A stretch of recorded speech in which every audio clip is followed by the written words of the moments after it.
The linoleum in my kitchen was worn but spotless. Miriam always insisted on a tidy floor.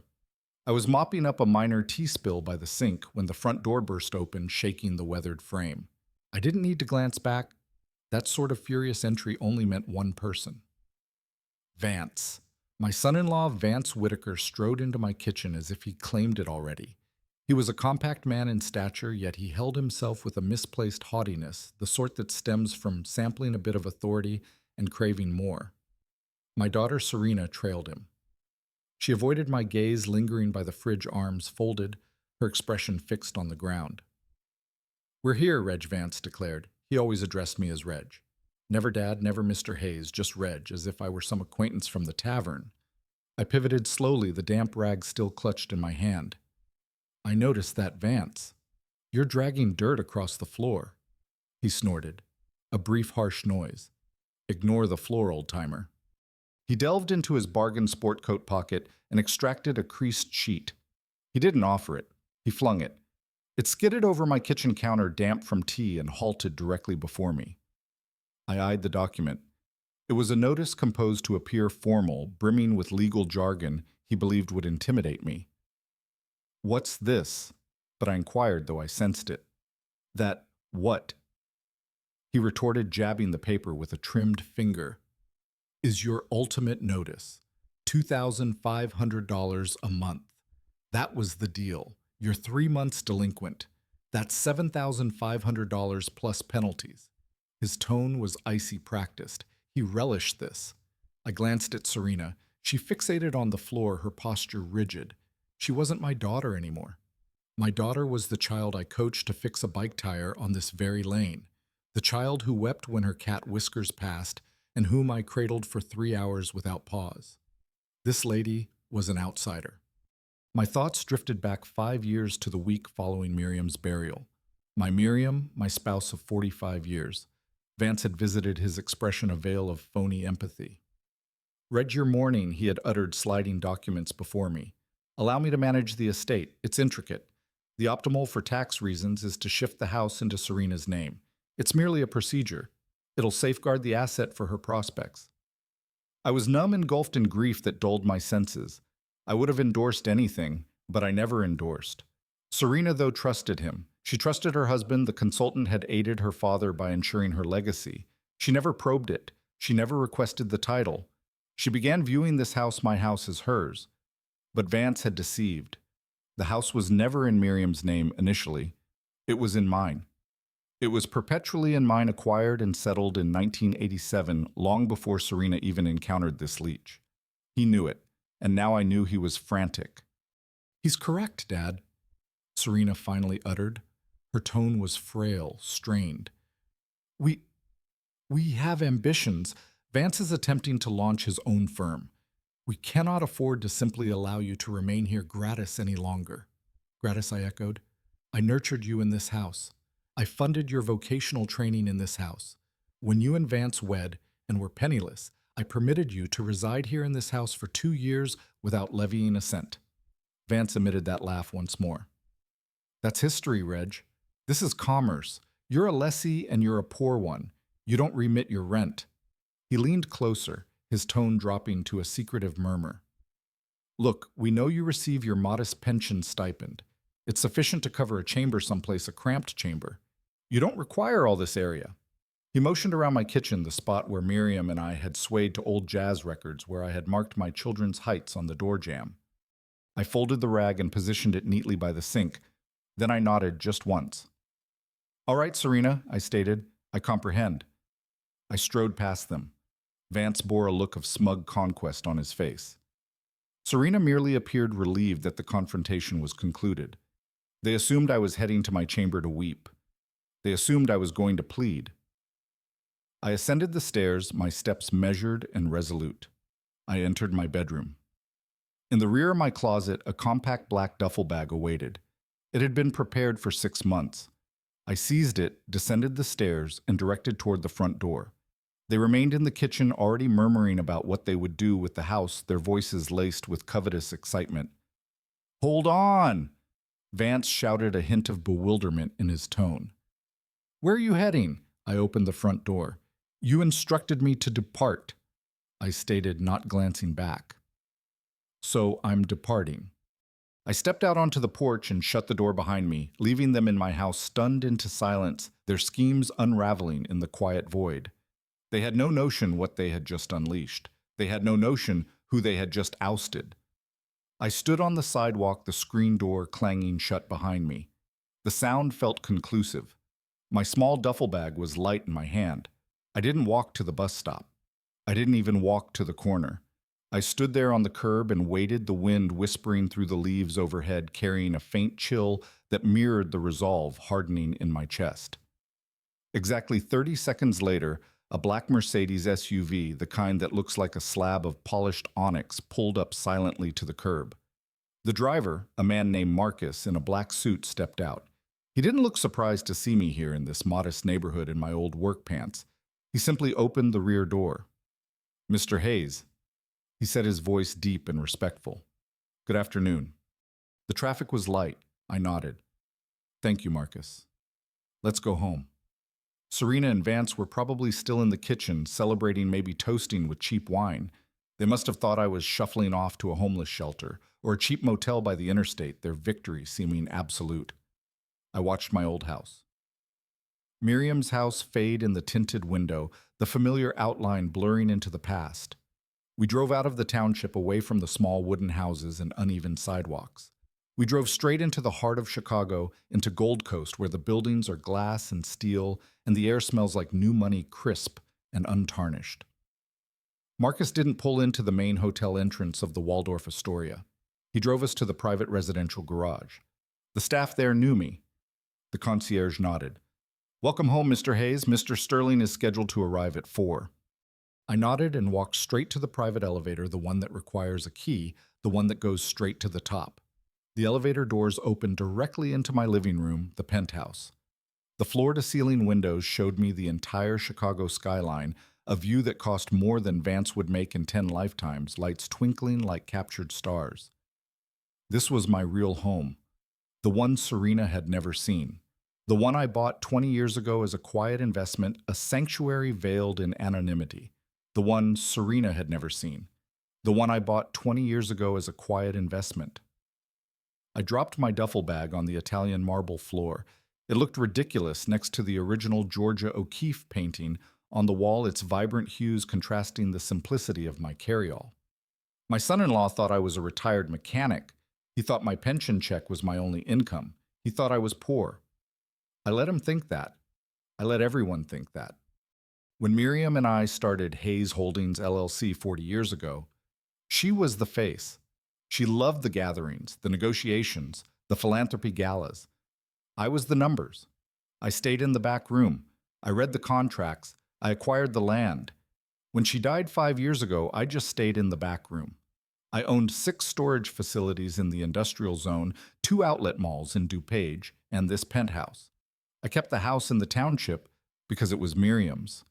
It was the last place she was truly happy before the illness. And I kept my life simple for a reason. I wanted Serena to be grounded. I wanted her to find a good man, not a man who was hunting for an inheritance. I wanted her to value hard work to build something of her own. I didn't want my money to poison her. I see now that in my effort to protect her, I made her weak. I made her simple life of vulnerability. She mistook my simplicity for poverty. She mistook my patience for weakness. And she married a shark who smelled blood in the water. I walked over to the heavy mahogany desk that overlooked the city. I didn't pick up my cell phone. I picked up the dedicated encrypted line that only 3 people have the number to. It rang once. "Sterling." His voice was sharp. "Sterling, it's Reg. It's time." There was a pause. "Reginald." "Are you sure?" She screamed at me to get out of my own house. Her husband demanded rent from me. "Yes, Sterling, I'm sure." "Start the eviction process for the township property immediately. I'll be there in 20 minutes, he said, and hung up. Mr. Sterling was a tall, sharp man who dressed better than I did. He was the only person Miriam and I trusted with the full picture. He walked into the penthouse, his face grim, carrying a thin leather briefcase. He didn't sit down. "Reginald, I'm glad you called," he said, his voice low.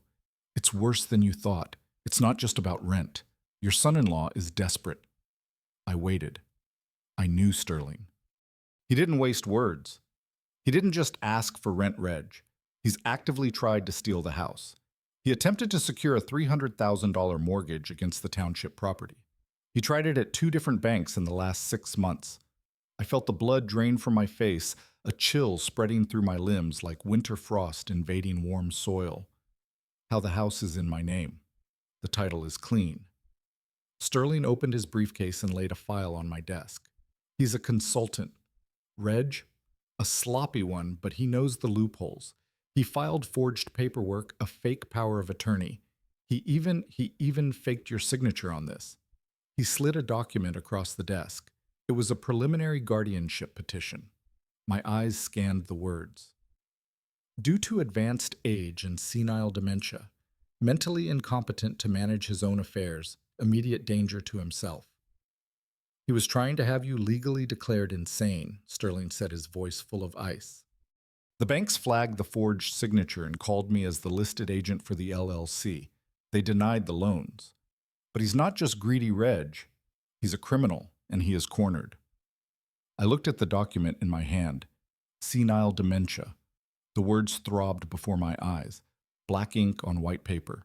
This was not a greedy kid trying to get a free place to live. This was a criminal. He had forged my signature. He had filed legal documents to have me declared mentally incompetent. He was trying to erase me to turn me into a non-person, a ghost in my own life, so he could sell my house and pay off his debts. The hot anger I felt in the kitchen was gone. It was replaced by something cold, sharp, and absolutely clear, a blade forged in betrayal's fire. Miriam, my late wife, always said I was most dangerous when I got quiet. Vance had just made me very, very quiet. Sterling, I said, my voice perfectly level. Change of plans. Sterling raised an eyebrow. He was the only person I trusted.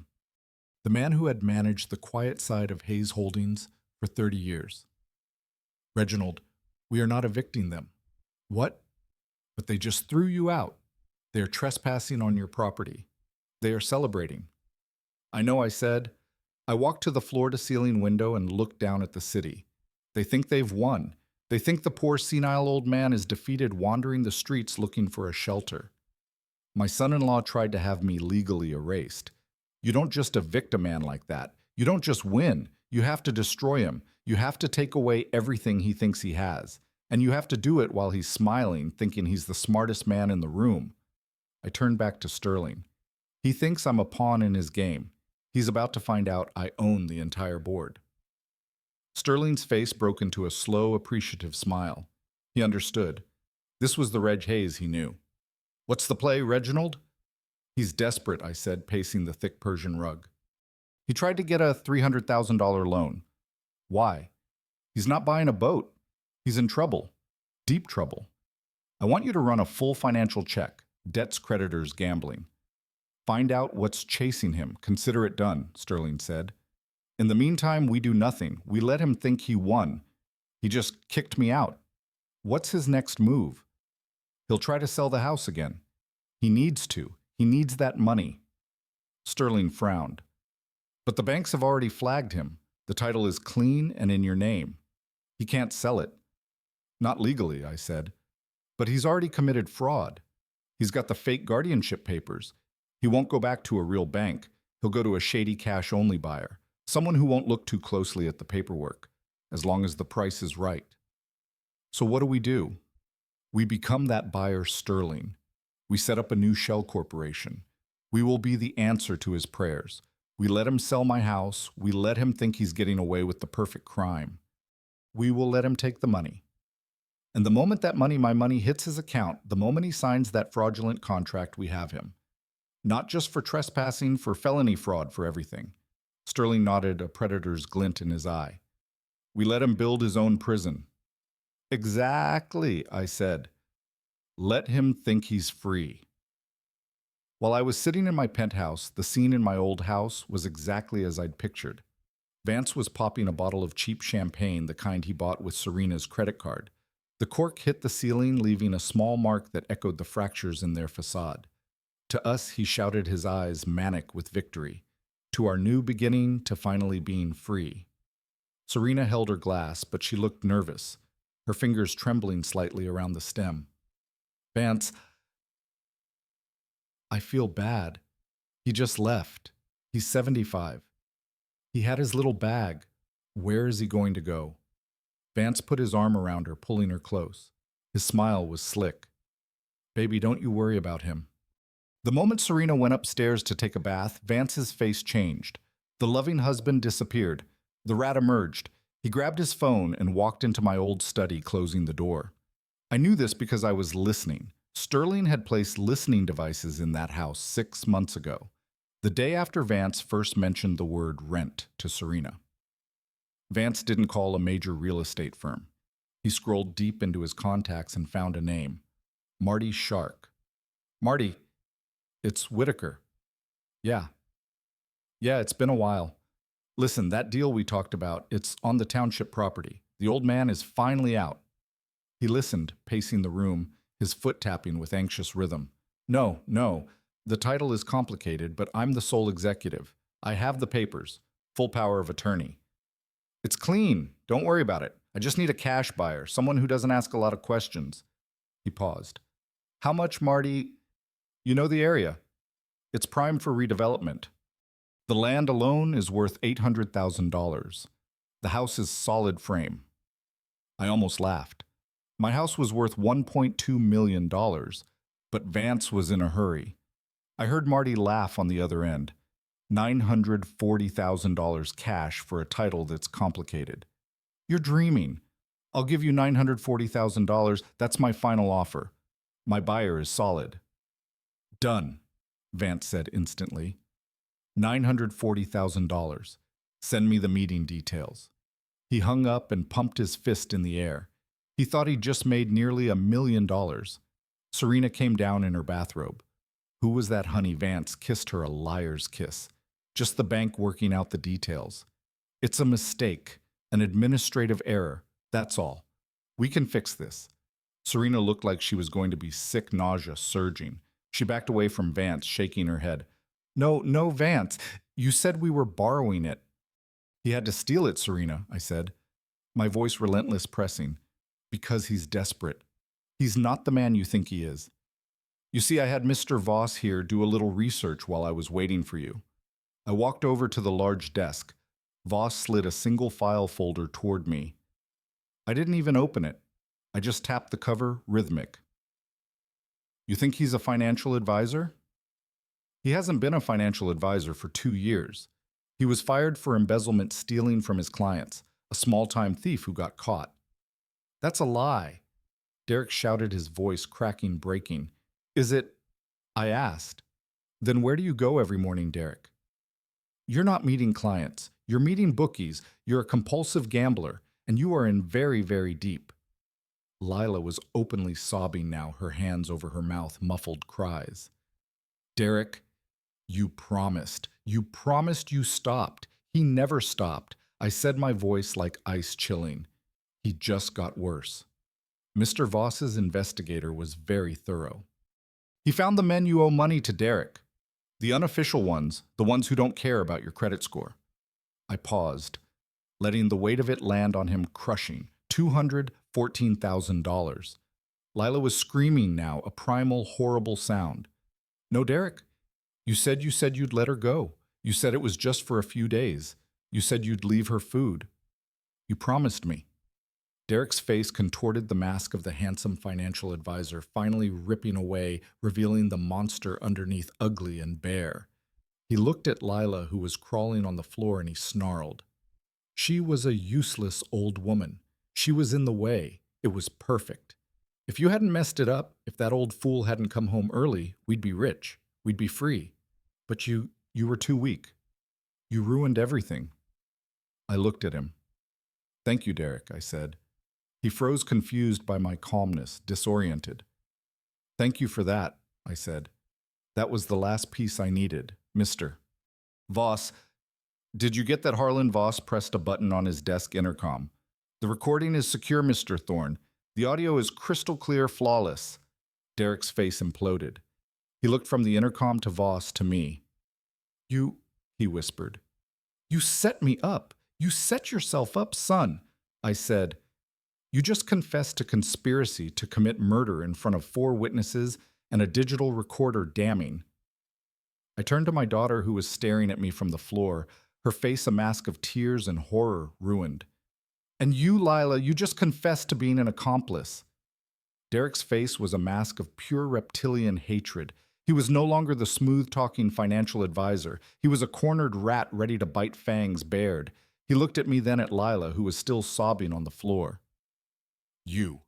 He spat at me. You did this. You with your games. You're the one who set this up. I ignored him. I looked only at my daughter. She was the one who mattered. She was the one who had held the key. The one who had betrayed my trust. Derek was just a parasite. But she was my bloodkin. Lila. I said, my voice quiet. He called you stupid. He said you were too weak to see the plan. Was he right? She looked up, her face a mess of tears and mascara streaked. What? What plan? I thought it was just the house, just the $80,000. Derek laughed. A short, ugly barking sound, harsh.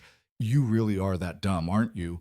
You thought we were going through all that trouble for $80,000. That's pocket change. Shut up, Derek, I said. But the damage was done. Seed planted. Lila's head snapped toward him. What? What do you mean? What? All that trouble. Derek, what did you do? He took out an insurance policy. Lila. I said, my voice cold and flat. I picked up the single sheet of paper from Voss's desk, the one the investigator had found.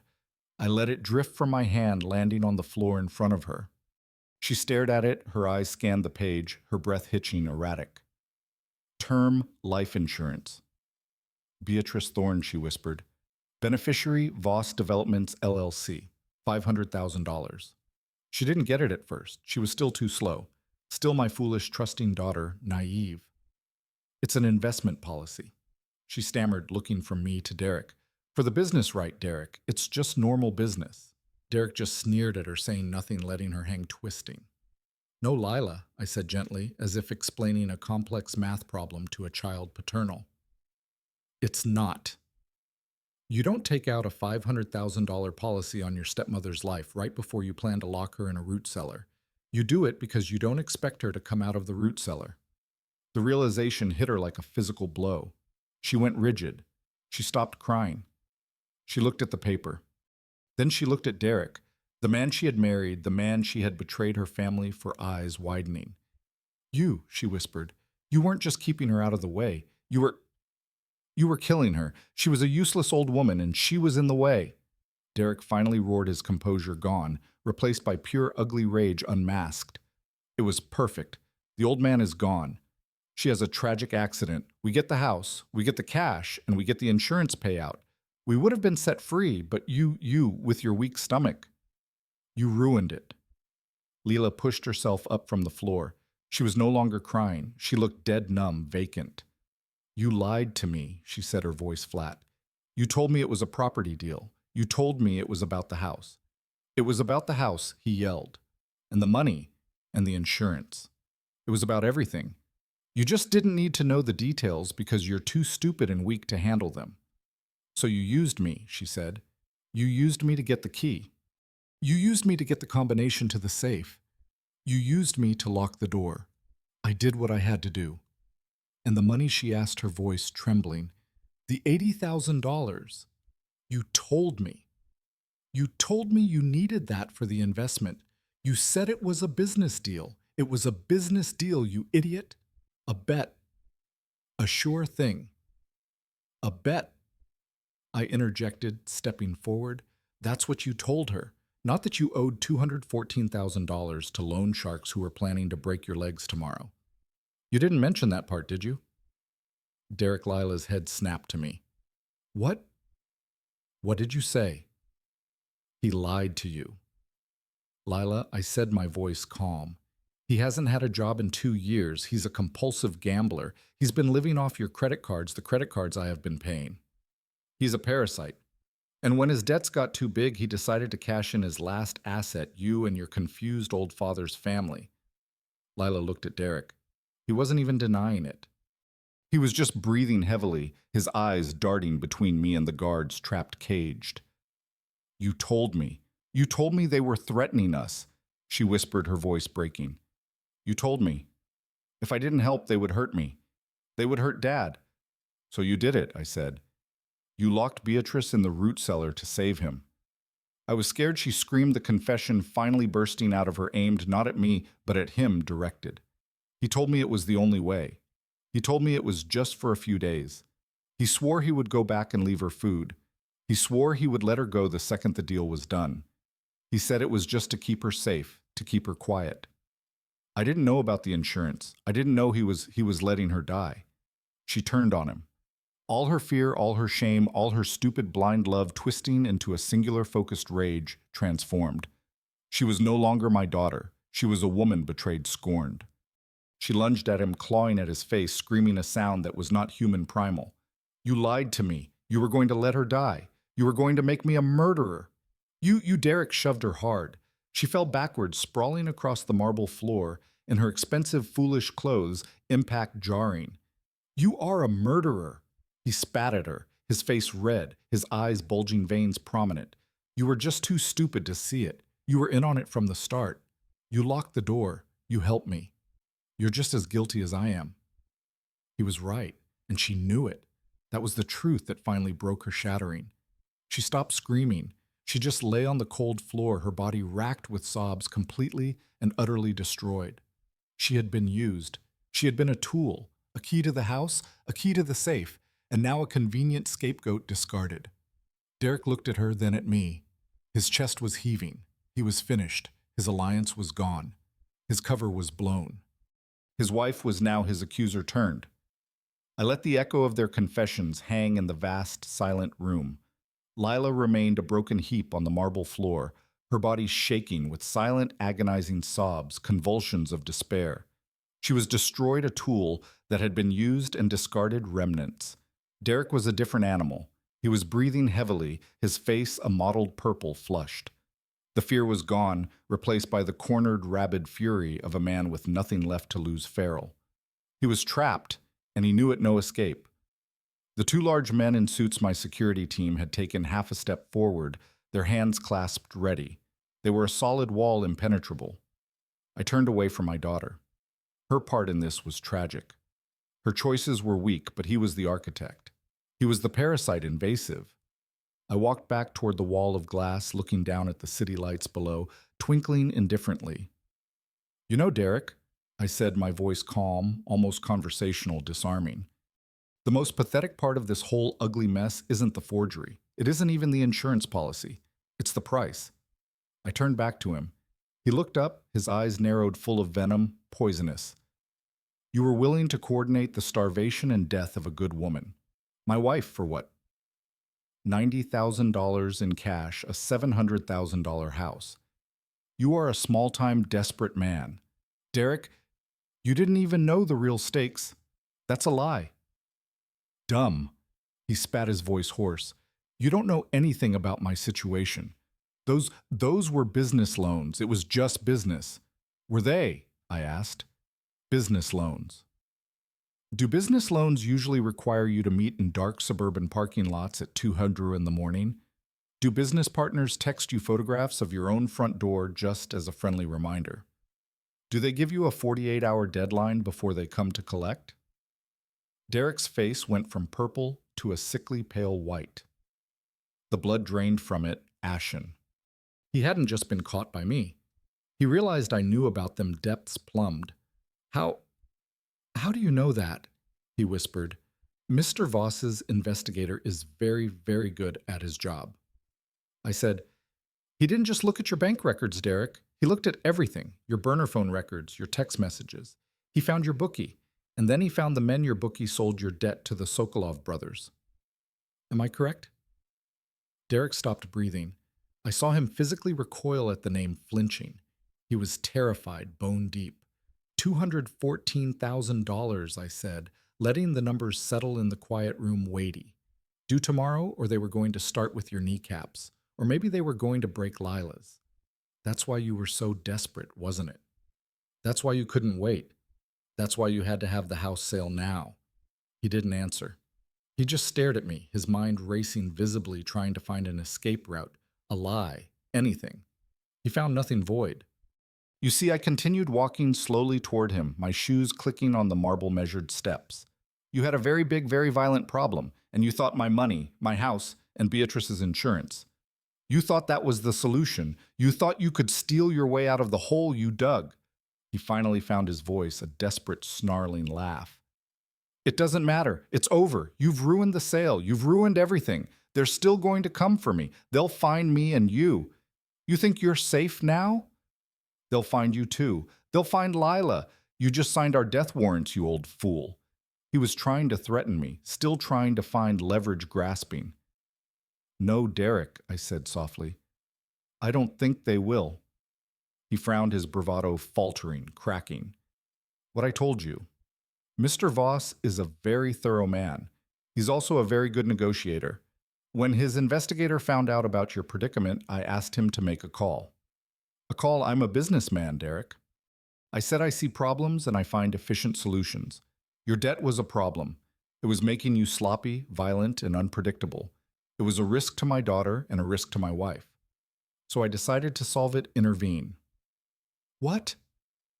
What did you do? He stammered, the realization of what I was saying dawning on his face, horror rising. I had Mr. Voss reach out to the Sokolov Brothers Associates. I explained the situation. I told them I had a vested interest in a small-time gambler named Derek Voss. They were very receptive. They don't like complications. They don't like police in your plan. Derek was bringing a lot of police heat and tense. I paused, letting him absorb the full weight of it, crushing. They were quite happy to liquidate your account, I said. They don't like long-term high-risk clients who bring that much heat. They prefer a sure thing. Liquidate. What did you pay them? I made them an offer. They couldn't refuse Derek. I bought your debt, all of it. The bookies, the loan sharks, every last penny. Mr. Voss wired the full $214,000 to an offshore account this morning. The transaction cleared an hour ago. I reached into the inner pocket of my suit jacket. I pulled out my checkbook. Not the one from the local Midwest bank. This one was bound in dark blue leather, embossed with the simple single-word logo of my holding company. So you see, I said, walking to the massive mahogany desk, you don't owe them anything anymore. Their problem is solved. I sat down in my high-backed leather chair, the chairman's chair. I looked at him, a predator looking at its prey now firmly caught in the trap and snared. You owe me. The color drained from his face. He understood finally the true depth of the hole he was in, abyssal. He was no longer in debt to violent, predictable thugs. He was in debt to me, a man he couldn't threaten, couldn't manipulate, and couldn't possibly escape bound. I can't, he stammered, his body deflating, collapsing. I don't have that kind of money. You know I don't. You just stopped me from getting it. I know, I said calmly. That's what makes this so satisfying. You destroyed my family. You tried to murder my wife. You turned my daughter into a monster. All for money you didn't even have to pay, a debt you couldn't manage. I opened the checkbook. I took a heavy gold-plated pen from the desk stand. But I'm a reasonable man, Derek. I like my accounts balanced. I want to be paid. I want my $214,000. I looked up at him, my gaze flat and hard as steel. Pay me now. He just stared, his mouth open, his entire world collapsing in on itself, imploding. He had nothing. No money, no house, no insurance, payout, no wife. He was trapped in a glass tower 30 stories up, owned body and soul by the man he had tried to destroy captive. I can't, he whispered. I have nothing. You're wrong, I said. You still have one thing left to give, one thing left to pay me with. He looked up, a flicker of pathetic, desperate hope in his eyes. He thought I meant I would force him to work. He thought this was still about money, transactional. I don't need your labor, Derek, I said, reading his thoughts, anticipating. I'm not interested in your kneecaps either. I'm not the Sokolov brothers.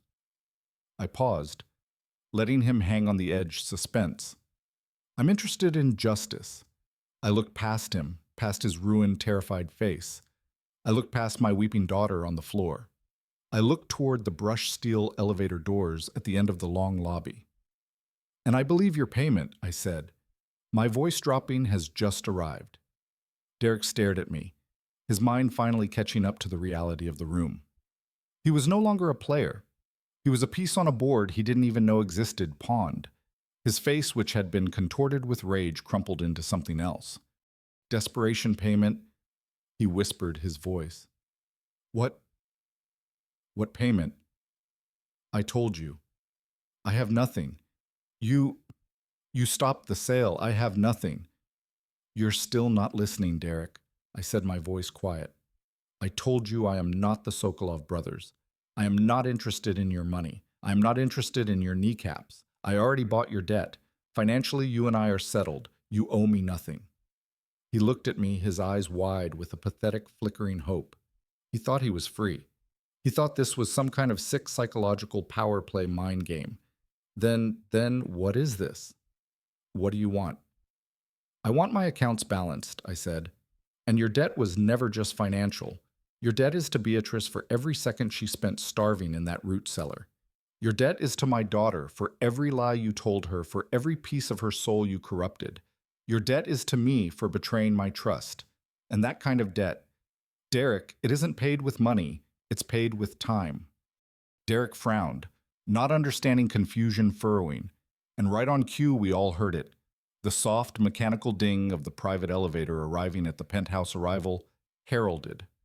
Derek and Lila both flinched. They weren't expecting anyone else surprise electric. Lila, who had been a heap on the floor, pushed herself up onto her elbows, her face a mask of tear-streaked terror. "Who is that?" she whispered. "Who else is coming?" Derek looked at my two security men, then at Voss, then at me. "Who is that?" he demanded, trying to find a scrap of his old authority. Fading. "I believe Derek," I said, my voice calm and steady, as the brushed steel doors slid open with a soundless whisper. "That is your payment, arriving now."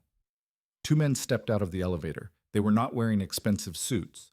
They were wearing the dark blue practical uniforms of the Chicago Police Department. One was a tall older man, his face carved from granite, stoic. I knew him, Detective Santos. The other was a younger uniformed officer alert. Lila saw them and let out a sound. A high-pitched, strangled noise choked. Derek's body went completely slack. The fight, the anger, the panic, it all just evaporated. He had been outplayed, outthought, and outmaneuvered at every single turn. He was finished, defeated. Detective Santos stepped onto the marble floor. His eyes took in the scene in a single practice sweep. The two massive security guards, Voss standing impassively at his desk. Lila, a sobbing wreck on the floor. Derek looking like a ghost, and me standing by the window in my $3,000 suit. "Mr. Thorne Santos," said, his voice a deep baritone. He nodded at me, a sign of old, unspoken respect earned. "You called." "Thank you for coming on such short notice, Detective," I said. "The situation has resolved itself just as I anticipated unfolded." Derek finally found his voice. It was a last pathetic gamble. "Officer, thank God you have to help me. This man, he's holding us here. He's threatening me. He's crazy. He's some kind of billionaire." Detective Santos ignored him completely.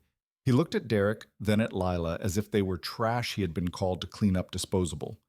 "And these are the individuals he asked me. That is Derek Voss. And that," I said the words heavy, "is Lila Thorne Voss, my daughter." Santos nodded slowly. He turned his full attention to Derek. "Derek Voss, please stand up and place your hands behind your back." "What?" Derek shrieked. "On what charge? I'm the victim here. He's threatening me. I haven't done anything." Detective Santos looked at him with a profound, weary boredom, jaded. "We have a signed, detailed complaint from a Mrs. Beatrice Thorne filed from her secure room at a private medical facility. We have bank records showing wire fraud and withdrawals matching your company's name. We have a copy of a fraudulent quitclaim deed filed with the county. We have a full confession from a local forger named Paul Hayes regarding his work for you." And he gestured to the large desk where Voss was waiting. "I believe Mr. Voss has a final piece of evidence for us. Voss pressed a single button on his desk console. Derek's voice, amplified by the office sound system, filled the vast room. Hateful. Vicious. She was a useless old woman. She was in the way. It was perfect. Santos raised his eyebrows. That's enough for me. Derek Voss, you are under arrest for conspiracy to commit murder, kidnapping, and the first-degree forgery and aggravated financial fraud against the elderly. The uniformed officer stepped forward, pulled Derek's arms behind his back, and the sharp click-click-click of the handcuffs was the loudest sound in the room final. Derek didn't fight. He was a hollow shell emptied, but Lila was not. As the officer reached for her, she scrambled across the floor, not toward Derek, but toward me. She grabbed the leg of my pants, her nails digging into the expensive wool, desperate. "Dad! Dad, no!" She screamed, her voice shattering, piercing. "Please don't let them." It was him. It was all him. You heard him. He threatened me. He lied to me. He made me do it. "Dad, please. I'm your daughter. I'm your little girl. Please, Daddy." It was a pathetic, horrifying spectacle. She was clinging to me, sobbing, her face streaked with tears and makeup, looking up at me with the same eyes she had when she was 5 and had broken a vase innocent then. I looked down at her, cold, empty. The space inside my chest where my heart used to be for her was just a void, hollowed. "Detective," I said, my voice unchanged, steady. Santos looked at Lila on the floor with a deep, profound disgust, revulsion. "Ma'am, you need to stand up." "No," she shrieked, clinging tighter. "Dad, tell them. Tell them I was scared. Tell them I'm the victim here. Tell them to let me go. Please, Daddy, I'll do anything." "I'll pay you back." "I didn't know he was going to kill her. You didn't—" I asked, my voice soft, probing. I looked at Detective Santos. "Her confession is on that tape as well, Detective. You said you'd let her go. You said it was just for a few days. She was an accomplice. She knew." Santos nodded at the uniformed officer. "Take her too." The officer had to physically pry her hands off my leg. She fought. She screamed. She was a wild animal thrashing on the marble floor, feral. "You can't do this. I'm his daughter," she shrieked as they hauled her to her feet. "He's supposed to protect me. He's my father. You'll regret this. You'll be all alone. You old bastard. You'll die alone." They dragged her and the silent, ghost-like Derek to the elevator. The steel doors slid shut, cutting off her screams abrupt. The penthouse was quiet again, silence restored. Voss walked over to me, holding the small digital recorder. "A perfect confession, Mr. Thorne. Both of them." I walked back to the window. I looked down at the city 30 stories below. I knew in a few moments I would see the blue and red lights of the police cars pull away from the curb. I thought about what Derek had said. He thought his options were the Sokolov brothers, or me. He thought the choice was between a quick, violent death or a long, painful financial one. He thought he was playing his game. He thought wrong. He was wrong, Harlan. I said, watching the police car merge into traffic departing. The choice was never between the gangsters and me. The choice was always between paying his debt in money or paying it in time. I looked at the empty elevator. That, I said, was option 2. The penthouse, with its cold marble and skyscraper views, felt like a fortress impregnable. But this place, this quiet, sterile room in Harlan's private clinic, felt like a confessional, intimate and raw. I had won the war up in that glass tower, but this was where I had to face the casualties, the human cost. Harlan had met me in the hall. His face was grim-shadowed. "She's stable, Elias. The fluids are working. Her kidney function is improving. She's a very strong woman, but she's quiet. She hasn't said much beyond the initial report. She just stares out the window, distant." I nodded, my throat tight, constricted. She's a survivor," Harlan said, stopping me before I could ask the question I was really afraid of anticipating. "But the woman who came in here is not the same one who used to live in your house. Be prepared for that changed." I pushed the door open. The room was bathed in the soft afternoon light of Lincoln Park. It smelled faintly of antiseptic and expensive soap, clinical yet luxurious. Beatrice was sitting up in the bed, not looking at the door, but staring out the window at the trees below, leaves rustling in the breeze. She was clean. Her hair had been washed and brushed, though it was still painfully thin, fragile. She wore a simple, soft hospital gown. She had color in her face. She looked like Beatrice again, but smaller, harder edges sharpened. Beatrice, I said softly. She turned her head slowly. Her eyes met mine. They were not the warm, laughing eyes I had known for 25 years. They were still clear and as cold as the marble in my office, unyielding. Eli, she said. It wasn't a question. It wasn't a greeting. It was a statement of fact, neutral. It's over, love, I said, my voice thick. I pulled a chair close to her bed. It's done. They're arrested. Derek and Lila. They're both in jail confined. She just nodded once. Her eyes went back to the window, gaze distant. Harlan told me. She said, her voice a monotone flat. The police were here. They took my official statement detailed. The silence in the room stretched. It was heavy, uncomfortable, oppressive. I had faced down Derek's animal rage, but this stillness from Beatrice, it terrified me, a quiet storm. I needed to fix this. I needed to make her understand. I needed to find a way back to the world we had before salvage. He twisted her up. Beatrice, I said, leaning forward, my hands clasping my knees, gripped tight. You have to know that he manipulated her. I had Voss run a full report.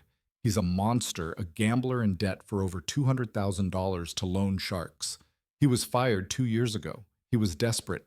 He was threatening her. I was talking too fast. I knew I was making excuses, rationalizing. He told her they were threatening to hurt her. I continued to hurt me. He told her this was the only way. He lied about the insurance policy. She didn't know the full plan. She's not a monster, Beatrice. She's weak. She was just terrified. I finished my own words sounding hollow in the quiet room, echoing weakly. I waited for her to nod to agree to give me something a bridge. Beatrice turned her head from the window. She looked at me for a long, long time. I could see every line on her face. The lines of our life together. The new hard lines of the last 2 weeks etched deep. Weak, she said. Her voice was not a whisper anymore. It was low, and it was sharp as a razor cutting. Is that what you call it, Eli, weak? Beatrice, he's a professional con man. He lied too. He didn't just lie to her, Eli, she interrupted, and her voice was so cold it stopped my heart freezing. He seduced her. He didn't just threaten her with violence. He promised her a fantasy, a life she thought she deserved, a life where I was the only thing in the way obstacle. No, I insisted, shaking my head. She's my daughter. She's your daughter. Beatrice agreed, her eyes never leaving mine, piercing. But she is not a child. She is a 45-year-old woman, and I was in that root cellar for 14 days, Eli. I had nothing but time. Time to think. Time to remember every visit, every look, every single time she looked at me with that impatience in her eyes, disdain veiled. She took a sip of water from the glass by her bed. Her hand was perfectly steady, controlled. Do you think he forced her to lock that door, Eli? Do you think he put a gun to her head? No, she did it. She was scared. I was scared. Beatrice's voice rose for the first time, cracking with a sudden hot fury that stunned me explosive. I was down there for 2 days, screaming until my throat was raw, voice hoarse. I banged on that door until my knuckles were bloody and splintered skin torn. I begged her, Eli, not Derek. Her. I yelled, Lila, please, it's me. It's Beatrice. Let me out. It's a mistake. Tears started to roll down my own face. I didn't want to hear this denial crumbling. And do you know what she did? Eli. Beatrice continued, her voice dropping back to that icy whisper, chilling. She came back on the 3rd day. I heard her footsteps on the kitchen floor, light and deliberate. I heard her stop right on the other side of that door. I put my face to the wood. I begged her, Lila, thank God. Please, honey, open the door. I closed my eyes, bracing. What did she do? Beatrice? I heard her sigh. Beatrice said, her voice breaking, but not with sadness, with contempt, bitter. She sighed like I was an annoyance. And then she said, I'm sorry, Beatrice, but this is for the best. It's just business. And then Eli, Beatrice's face contorted, pain vivid. Then she turned on the radio in the kitchen. She turned it on loud folk music blaring. She turned it on to drown me out, silence my pleas. My heart stopped a void. She had come back. She had heard her begging, and she had turned up the music deliberate erasure. She's not weak, Eli. Beatrice said, her voice flat and final conclusive. Derek was the architect. He drew the plans. But Lila was the one with the hammer. She was the one who drove the nails. She checked on me. She heard me screaming, and she walked away. The food, I stammered, thinking of the biscuit wrappers, meager. She left you food? Yes, Beatrice said with a bitter laugh that was more terrible than a scream hollow. 3 bottles of water and 2 packages of biscuits for 2 weeks. That wasn't mercy, Eli. That was calculation. That was just enough to make sure I didn't die too fast, to make sure I suffered, to make sure it looked accidental. She didn't want to just kill me. She wanted to erase me. And she did it. The Lila you knew. She's been gone for a very long time. You just refused to see it blind. I sat back in the chair. There was nothing left to say. The last desperate thread of hope, I had the idea that my daughter was a victim, that she was redeemable. It was gone. Beatrice had taken it, held it up to the light, and shown me the rot inside exposed. I had been trying to find an excuse for Lila. But the truth was, I was just trying to find an excuse for myself, an excuse for my own blindness, for my own failure as a father. I had raised a monster. I had loved her, spoiled her, protected her, and in doing so, I had hidden the truth of her from myself, complicit. You're right, I whispered. The words felt like broken glass in my throat, lacerating. You're right. She's not weak. She's gone. Beatrice just nodded, once her face grim. She turned back to the window. The last part of my old life, the part that was a father, died in that sterile, quiet hospital room, extinguished. Now there was only the cold, hard truth of what came next forward. 6 months. That is how long it took for the wheels of justice to grind slow and inexorable. 6 months of legal motions, of depositions of lawyers and expensive suits, arguing over details, battles in courtrooms. The trial itself was a media sensation in Chicago. The root cellar plot, they called it. The story of the greedy, sociopathic daughter and her gambling, monstrous husband, headlines blaring. I sat in the front row every single day. Beside me, Beatrice sat straight-backed and silent. She had regained her weight, but something in her eyes had been permanently extinguished. Light dimmed. She wore simple, elegant clothes now. She no longer tried to blend in. She looked like the wife of a very rich man, and she stared at Lila and Derek with a quiet, bottomless hatred that was colder than any rage I could ever muster, glacial. Derek tried his old tricks. He tried to charm the jury. He wore his best suit. He tried to claim it was all a business dispute that went horribly wrong, minimized. He tried to paint me as a manipulative, shadowy figure. But the evidence was too much overwhelming. Voss had given the prosecution everything. The forged deed, the wire fraud, the bank, records, the testimony of the real estate agent, the canceled check from me to the Sokolov brothers' associates proving his motive, and of course the audio recording from the penthouse. When the jury heard Derek's voice, she was a useless old woman. She was in the way. It was perfect. It was over damning echo. But the final devastating blow came from Lila. To save herself, she did the only thing she had left to do. She turned on him. She took the stand weeping and painted herself as the ultimate victim. Narrative shifted. She told the court how Derek had threatened her, how he had manipulated her, how he had preyed on her fear of his debts. She admitted to everything. She admitted to locking the door. She admitted to lying to me on the phone. She admitted to being an accomplice to the fraud. Her confession, aimed at saving her own skin, buried Derek completely, betrayal complete. The jury was out for 45 minutes. I watched Derek's face when the foreman read the verdict. Guilty on all counts. His arrogance finally shattered, revealing the small, terrified man underneath exposed. The judge was not merciful. Mr. Voss, he said, his voice ringing with contempt, disdainful. You are a predator. You preyed on the weak. You preyed on your own family. I sentence you to the maximum allowed by this state. 20 years. Derek just stared. 20 years. As for you, Ms. Voss, the judge said, turning to my daughter, your testimony was self-serving, but it was useful. You are just as guilty. But you are also perhaps the most tragic figure in this room. You had everything. You had a father who loved you, and you threw it all away for him. He paused. 10 years. Lila just collapsed, a low animal wail escaping her as the guards pulled her up, despair vocalized. I waited a month. I let her settle into her new home, a 6 by 8 Fiat concrete cell austere. Then I went to see her one last time. The visiting room was loud, filled with the murmur of other broken families' cacophony. She was on the other side of the thick glass, looking pale and thin in a drab gray jumpsuit. Her hair was stringy. The fire was gone from her. She picked up the phone. Dad, she whispered, her voice raw from crying. You came. I came to say goodbye, Lila. I said, my voice flat, final. Dad, please, she begged, the tears instantly welling up, flowing. Don't do this. 10 years. It's not forever. I'm still your daughter. I'm still your little girl. We can fix this. I'll pay you back. I'll work. I'm so sorry, Daddy. He made me do it. I looked at her. I looked at this 45-year-old woman still trying to play the part of a child, regressing. No, Lila, I said. He didn't make you do anything. He threatened me. He did. I agreed, and you were scared. But that's not why you did it.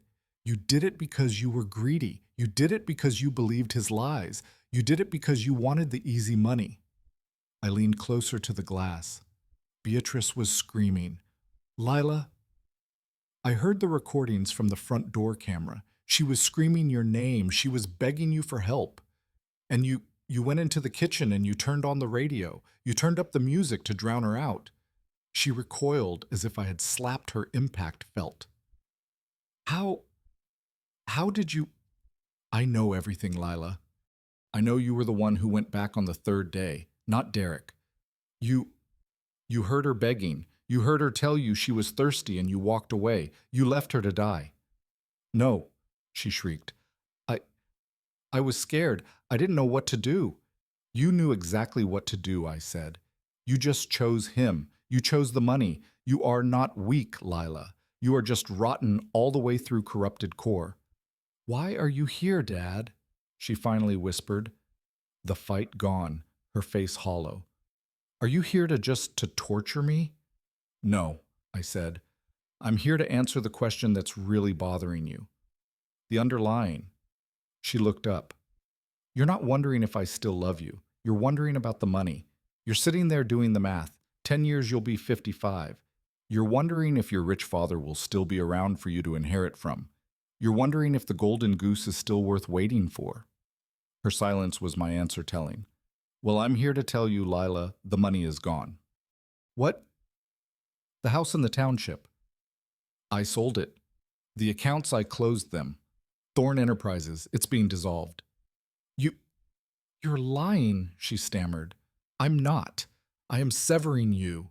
You will not receive $1 more from me. Not now, not ever. When you get out of here, you will have nothing. No house, no trust fund, no inheritance. You are disowned. You can't, she screamed, banging on the glass, frantic. I'm your family. I'm your only child. The law. The law says the law, I said, my voice flat and final. Says a man can do whatever he wants with his own money. And Mr. Voss is very, very good at making my wishes legally binding, ironclad. I stood up from the stool. Goodbye, Lila. No, Dad. Dad, don't leave me. I'm sorry, Daddy. I'm sorry. I turned my back on the glass. I walked out of that prison, her screams echoing behind me, and I did not look back forward only. I went home, but home was no longer the quaint frame bungalow in the township. I had sold it for cash to a developer who tore it down the next day. I erased it, obliterated. Beatrice and I moved. We packed 2 suitcases each and left that city behind, departing. We live in Santa Barbara, California. Now our house is not a small hidden bungalow. It is a modern structure of glass and steel perched on a cliff overlooking the Pacific Ocean, the kind of house Derek and Lila only dreamed of, aspirational. Beatrice is in the garden right now. She's planting orchids. She hums when she gardens. I haven't heard her hum in years, Melody returned. Harlan Voss flew out last week. We sat on the deck watching the dolphins in the surf below. He brought the final papers. I signed the last page of my new will. It is done, he said. The Thorne Family Foundation is now the sole beneficiary of your entire estate. And Lila, I asked just to be sure. She is mentioned by name, Voss confirmed. She and any of her issue are explicitly and permanently disinherited, barred. I nodded. The Foundation's official charter, the Beatrice Thorne Fund for Victims of Domestic and Elder Abuse. My daughter wanted my money so badly she tried to steal a house and $90,000. In the end, her actions ensured that my entire fortune, all of it, will now be used to help every person in the world who is a victim of someone just like her. She didn't just lose her freedom, she lost an empire. And me, I lost a daughter. But Beatrice and I, we finally found our peace reclaimed. This story teaches us that true wealth is not measured by the money we accumulate, but by the integrity we maintain and the respect we earn. It's a hard reminder that greed can corrupt even the closest family bonds, blinding people to the value of love and loyalty. But it also shows that strength often lies hidden. Underestimating someone based on their simple appearance can be a fatal mistake, because the quietest person in the room is often the one holding all the power. True justice isn't just about punishment. It's about reclaiming your peace and dignity. What would you have done if you were in Elias's place? Let me know your thoughts in the comments below. And don't forget to like and subscribe for more stories.